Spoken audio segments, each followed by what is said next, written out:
ইলাহা ইল্লাল্লাহ মুহাম্মাদুর, যেখানে আমার আল্লাহর নাম সেখানেই বিশ্ব নবীর নাম আছে না নাই? আজান যখন দেয় আল্লাহু আকবারের পরে বিশ্ব নবীর নাম আছে না নাই? একামতে আছে না নাই? আবার আল্লাহর জন্য যখন সালাত আদায় করি শেষ বৈঠকে বিশ্ব নবীর উপর দুরূদ আছে না নাই? ওয়া রাফা'না লাকা যিকরাক, ও নবী আপনার নামকে আমি অনেক উপরে তুলে ধরেছি, আমার নাম যেখানে আপনার নাম ওইখানে, গোটা বিশ্বব্যাপী আপনার নাম ছড়ায় যাবে।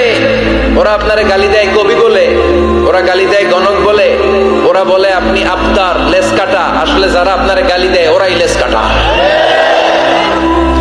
ওরা আপনারে বলে আপনি নির্বংশ, আপনার ছেলেগুলো বেঁচে নাই, মেয়ে বেঁচে আছে, আপনার নাম নেয়ার কেউ থাকবে না। ওই আবু জাহেল, উতবা, সাইবা, ওদের নাম নেয়ার কেউ থাকবে না।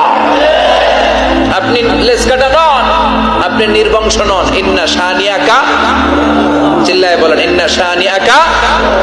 যারা আপনারা গালি দেয়, যারা আপনারা নিয়ে কটু কথা বলে, ওরাই লেসকাটা, ওরাই নির্বংশ, ওদের বংশকে আমি আল্লাহই নির্বংশ করে ছাড়ি। চিল্লায় বলেন ঠিক কিনা?